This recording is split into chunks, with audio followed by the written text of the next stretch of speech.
আসসালামু আলাইকুম রহমতুল্লাহি ওয়া বারাকাতুহু।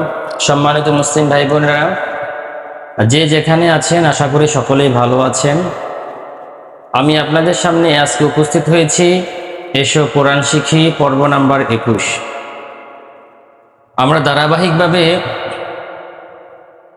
কোরআন শিক্ষা করার জন্য সহজ পদ্ধতি অবলম্বন করে আপনাদের সামনে উপস্থাপন করার চেষ্টা করছি, যেন আপনারা অনলাইনের মাধ্যমে এই ভিডিওগুলি দেখে যারা পড়তে না পারেন তারা যেন পড়তে পারেন, এবং যারা পারেন শুদ্ধ হয় না তারা যেন শুদ্ধ করতে পারেন।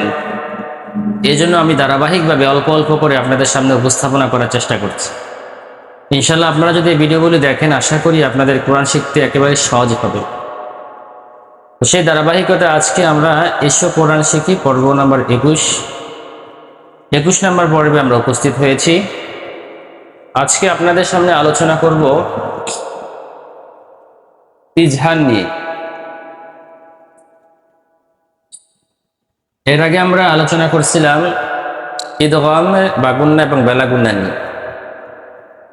কারণ নুন সাকিন তানবিনের বিবরণ যদি আপনি না শিখেন তাহলে আপনি বুঝবেন না যে কোথায় গুন্না হচ্ছে কোথায় গুন্না হয় না, কোথায় মিলিয়ে পড়বেন, কোথায় আপনি পরিবর্তন করে পড়বেন, কোথায় ইকফা করবেন। এগুলি আপনি বুঝতে হলে নুন সাকিন তানবিনের প্রকার জানতেই হবে। তো আমরা নুন সাকিন তানবিন 4 প্রকারের মধ্যে একটি প্রকার আলোচনা করেছিলাম, তা হচ্ছে ইদগাম, যেটা মিলিয়ে পড়া। ঈদগামের মধ্যে দুটো ভাগ ছিল, ঈদগামে বাগুন্না, ঈদগামে বেলাগুন্না। ঈদগামে বাগুন্না বেলাগুন্না দুইটা পর্ব নিয়ে আলোচনা হয়ে গেছে। আজকে আমরা এর পরবর্তী প্রকারে আলোচনা করব ঈদগামের পরে যে প্রকারটা, তা হলো ইজহার।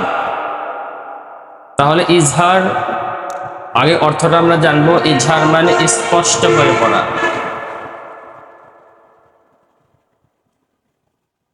ইজহার অর্থ হবে স্পষ্ট করে পড়া। ইজহার মানে হচ্ছে স্পষ্ট করে পড়া। তাহলে আমরা আগে অর্থটা জানলাম।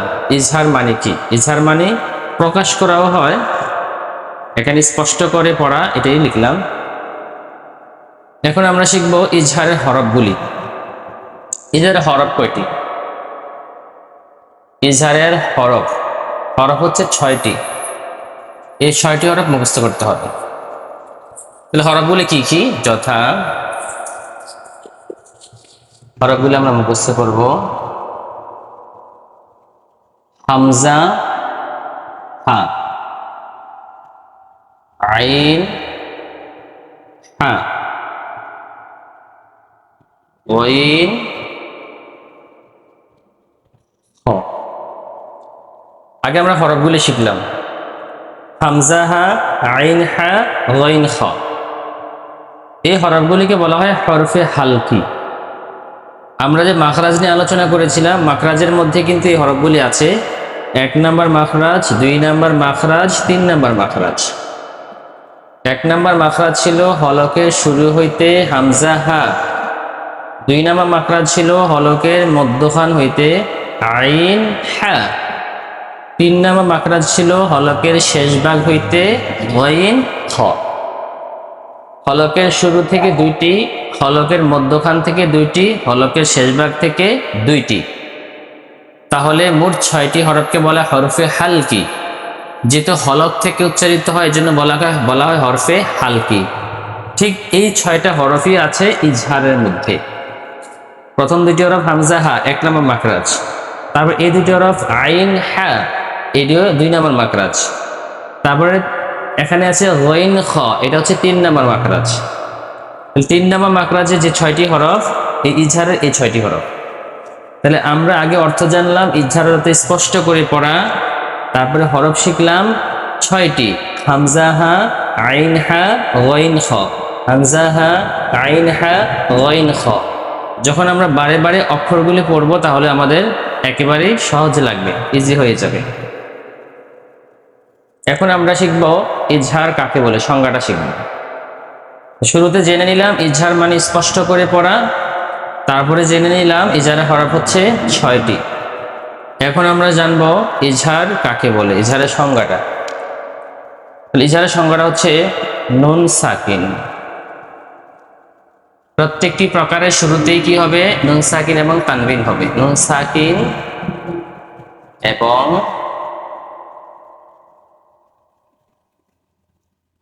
তানবিনের পরে, নুন সাকিন এবং তানবিনের পরে ইজহারের। তাহলে ইজহার হরফ কয়টি? 6টি। 6টি হরফ থেকে, 6টি হরফ থেকে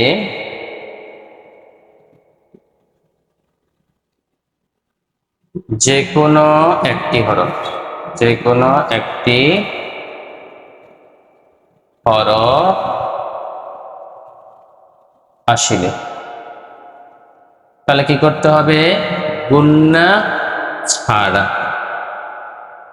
যেহেতু স্পষ্ট, তাহলে স্পষ্ট হবে কি? গুন্না ছাড়া। গুন্না ছাড়া স্পষ্ট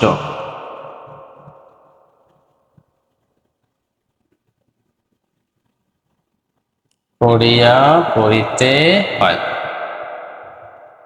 ইহাকে ইজহার বলে।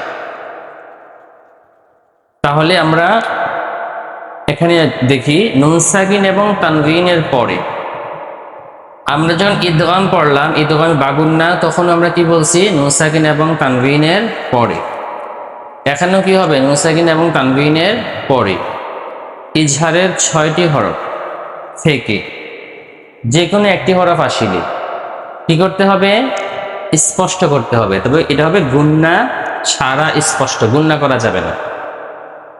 তাহলে আপনি যদি ইজহার জানেন তাহলে কোথায় গুন্না হবে না এটা বুঝতে পারবেন। তাহলে গুন্না ছাড়া স্পষ্ট করিয়া পড়িতে হয়, ইহাকে ইজহার বলে।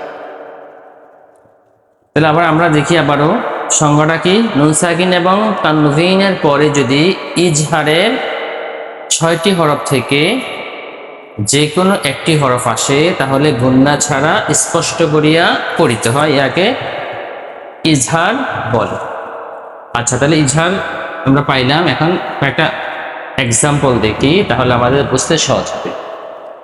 যেমন আমরা বলি সিরাতাল্লাযীনা আন'আমতা আলাইহিম। এই যে আন'আমতা বললাম,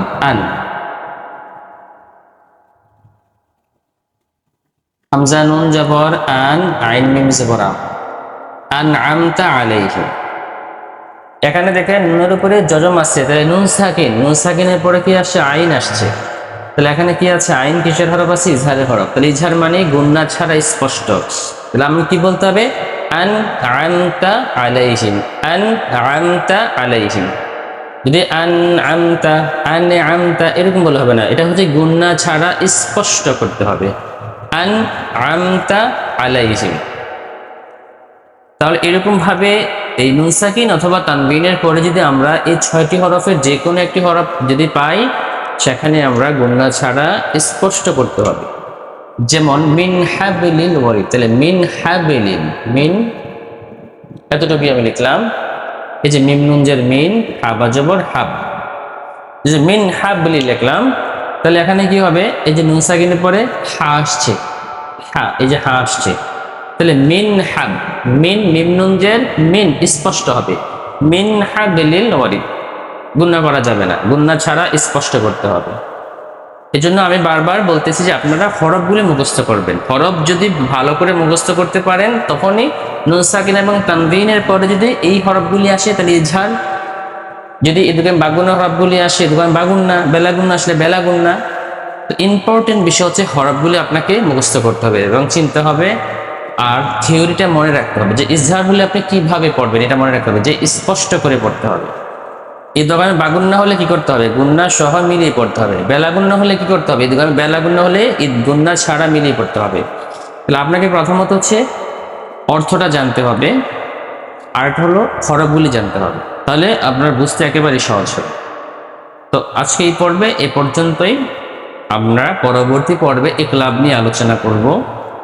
অল্প অল্প করে আপনাদের সামনে উপস্থাপনা করতেছি আপনাদের বোঝার সুবিধার্থে। তো সকলেই আপনারা ভিডিওগুলো বারবার দেখবেন, ইনশাল্লাহ আপনার কোরআন সহি শুদ্ধভাবে পড়তে পারবেন। আমাদের এই চ্যানেলটি সাবস্ক্রাইব করবেন, শেয়ার করে দিবেন, ইসলাম প্রচারে সহযোগিতা করবেন। এরপরেও যদি না বুঝেন আমাদের সাথে যোগাযোগ করবেন, ইনশাআল্লাহ সর্বোচ্চ সহযোগিতা করব কোরআন শেখার জন্য। সকলেই ভালো থাকবেন। আসসালামু আলাইকুম ওয়া রাহমাতুল্লাহ।